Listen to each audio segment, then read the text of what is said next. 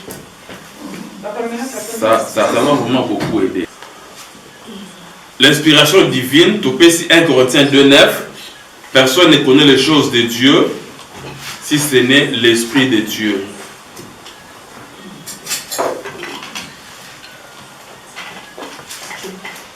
Alors, comment se faisait l'inspiration? L'inspiration se faisait comment? Alors, il y a d'une manière consciente. Voilà pourquoi dans la Bible, nous l'Église, si nous voulons aller au ciel, nous devons écouter l'apôtre Paul, nous devons écouter l'apôtre Pierre, nous devons écouter les prophètes. Est-ce que je me fais comprendre? Parce que notre foi est fondée, édifiée dans les prophètes, dans les apôtres. Or, le plus grand, le serviteur dans l'ancienne alliance, on va parler de la part des prophètes. Mais dans la nouvelle alliance, ce sont des apôtres. De ceux qui, tous les bandes à l'été à l'apôtre, tu vois que l'eau les a fermés. Mais les apôtres ne parlent pas d'eux-mêmes. Les apôtres, ils ont un prophète Balobaki, ils ont expliqué à moi. Il y a un Paul, tant a tiré un livre Esaïe, livre Genèse, a tiré pas prophète. Même le Pierre, tout le monde l'a prêché, toujours les prophètes. Même le Seigneur lui-même, il est venu pour accomplir ce que les prophètes ont dit, ce que la loi a dit Moïse, ce que les rois aussi, les psaumes, les sacrificateurs faisaient, les rois, les juges faisaient. Rien n'est pour accomplir Yango. Nous avons 2 sortes d'inspiration. Nous avons l'inspiration consciente et l'inspiration inconsciente. Par exemple, sur 1 Corinthiens chapitre 14, 37, si quelqu'un croit être prophète ou inspiré, qu'il reconnaisse que ce que je vous écris est un commandement. Ici, l'apôtre Paul dit, si quelqu'un croit être ou inspiré, ici nous avons l'inspiration consciente. Parce que tu crois être inspiré, tu es conscient que ça c'est une inspiration. Parce que tu comprends. Donc c'est comme ça que Paul a eu des problèmes avec beaucoup de gens. Parce que les gens comprennent que le langage il y a Paul. Parce que l'apôtre Paul savait que Makamnaï va ne pas l'entendre. Et ils ont dit que l'apôtre Paul n'est pas avec l'église. Parce que les gens n'ont pas compris ce que l'apôtre Paul voulait vraiment dire. Entre autres, ministère de la femme, pour le Belango, comme tu comment. La question que vous m'avez depuis l'année passée. Depuis l'année passée? Non, il y a aussi les camoulettes, il y a Bakolata qui t'emballa.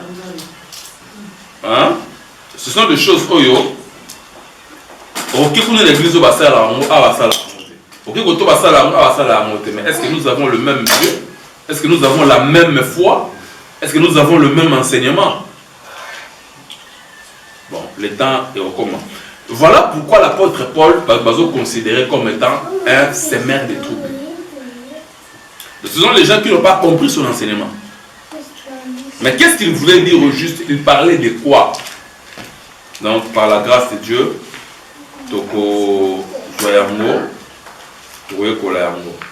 et il disait, ce que je vous ai écrit est un commandement du Seigneur. Ok? Alors nous avons aussi l'inspiration inconsciente. C'est-à-dire, dans l'inspiration inconsciente, c'est quand l'écrivain plutôt écrit, il pense que ce que je fais, peut-être que nous aurons une idée naïe. Mais or, vous avez bloqué, nous avons fait ça, mais d'une manière inconsciente.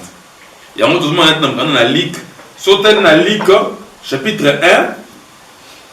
Est-ce que vous avez la leçon vite? Luc 1.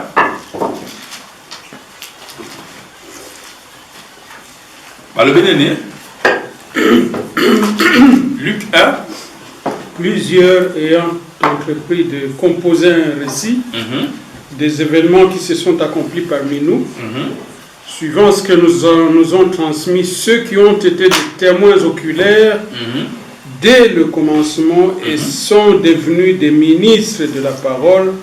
Il m'a aussi semblé bon, après avoir fait des recherches il m'a aussi semblé bon, après avoir fait des recherches, des recherches exactes sur toutes ces choses depuis leur origine, de te les exposer par écrit d'une manière suivie. Excellent Théophile. Ah, donc Luc allait au Komelanani, Théophile.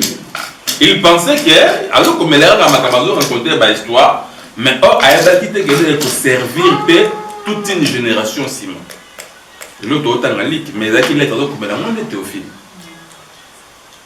Est-ce que tu dois comprendre, hein? Donc, voilà un peu. Alors, il y a des points, par exemple, la personne qui n'a pas souligné, le ministère de la femme, il y a l'usage du voile sur la tête, le port de bijoux, vêtements sponsorieux, et puis sur la Trinité. Parce que là, on va attendre la Trinité, Dieu le Père, Fils, ainsi de suite. Par la grâce de Dieu, nous allons parler de cela dans la prochaine séance, si Dieu le veut. Alors, Soukina, chapitre 4, les Écritures sacrées, n'est aussi ça, dans 10 minutes. Les Écritures sacrées, nous sommes à page 10.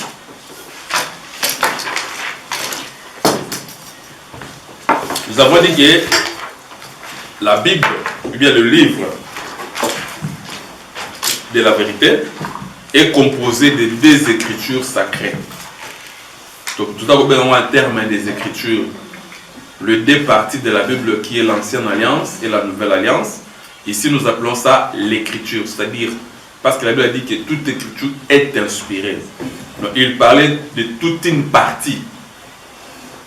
Ok? Alors, dans l'Ancienne Alliance, nous pouvons appeler cette partie l'écriture hébraïque. Pourquoi? Puisque l'Ancienne Alliance, l'Ancien Testament communément, a été écrit, attention, il va tomber, a été écrit et comment qui na hébreu, ok, na une partie araméenne. Le roi livre il y a Daniel, une partie à Jérémie, le livre Esther, bah comment on a hébreu, comment on a une langue, il y a Libanda. Parce que ces gens s'est retrouvés hors de leur pays, n'est-ce pas? Alors, mais la Nouvelle Alliance, c'est la partie où on a grec. À l'époque, la langue qui dominait l'époque, on a grec. Donc, Bible est composée dans 2 Écritures. Je ne veux pas dire plus 3, plus araméenne, parce que l'araméenne aussi, ils ont la dialecte. Parce que Jésus aussi a parlé l'araméen. Hein? Jésus a parlé l'araméen. Talita Kumi, les araméens. Les araméens. Alors, le 2 parties nous révèle aussi les 2 grandes personnalités de la Bible. Nous avons Moïse, nous avons Jésus-Christ. C'est-à-dire, Moïse qui est la loi, Jésus la grâce. Jean chapitre 1, verset 17. C'est pour dire que comme la grâce était cachée dans la loi, c'est que Moïse aussi, Jésus était caché en Moïse. Donc, comme la grâce vient révéler la loi, expliquer la loi, c'est que Jésus était venu pour accomplir la parole de Moïse, la loi. Je me fais comprendre. Donc, Jésus-Christ est Dieu. Mais, dans l'Ancienne Alliance, il était un mystère. C'est-à-dire, il était caché. Romains chapitre 16, verset 25 à 26.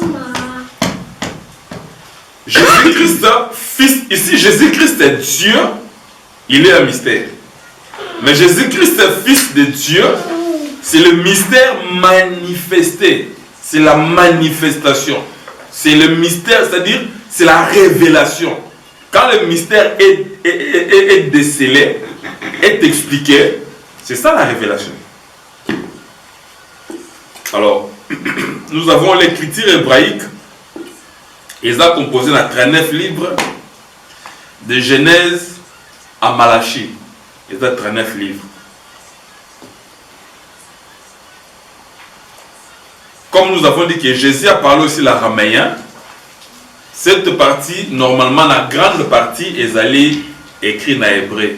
Maintenant, une partie araméen. Mais araméen est comme aussi le dialecte il y a israélite. Et comme à part qui est hébreu, il parle aussi dialecte. C'est pour dire à part lingala, n'est-ce pas? Et chez nous les Congolais, à part lingala, nous sommes Chiluba, nous sommes Swahili, nous sommes Congo. Donc tout ça va venir par-ci, par-là. Et le Seigneur, Papa Alain, s'il vous plaît, Marc 5:41. Papa Davin, s'il vous plaît, Jean 20:16. Toyoka, différentes places. Marc, ouais, 5:41.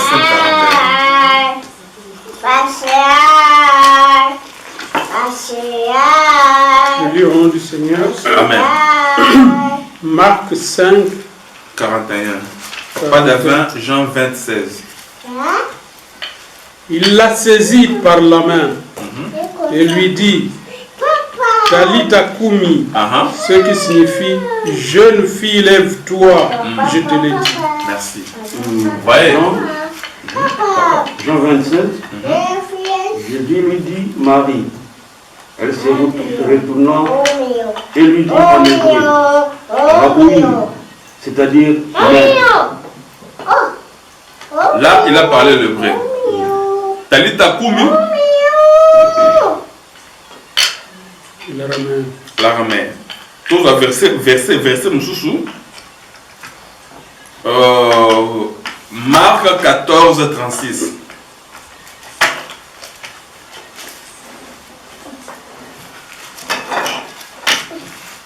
Je lis au nom de Jésus. Amen. Marc 14:36. Il disait, Abba, Père, toutes ces choses te sont possibles. Éloigne de moi cette coupe. Toutefois, non pas ce que je veux, mais ce que tu veux. Donc, Abba veut dire Père. Bandi Wabengara Baba. Sur la page 11, nous allons continuer prochainement. Est-ce qu'il y a une question?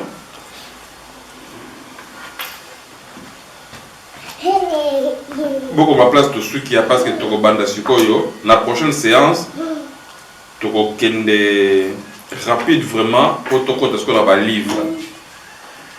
Alors, dans le livre, vous allez comprendre l'importance de chaque livre. C'est pourquoi nous vous recommandons de lire la parole de Dieu. C'est très important. Parce que si vous lisez la parole de Dieu, non seulement vous aurez la connaissance, mais la parole de Dieu c'est une nourriture aussi spirituellement. Quand vous priez, vous savez pourquoi les gens ne prient pas longtemps aussi? Non seulement à cause il y a fatigue, mais nous ne prions pas longtemps aussi. Pourquoi? Puisque nous manquons de paroles. Hein?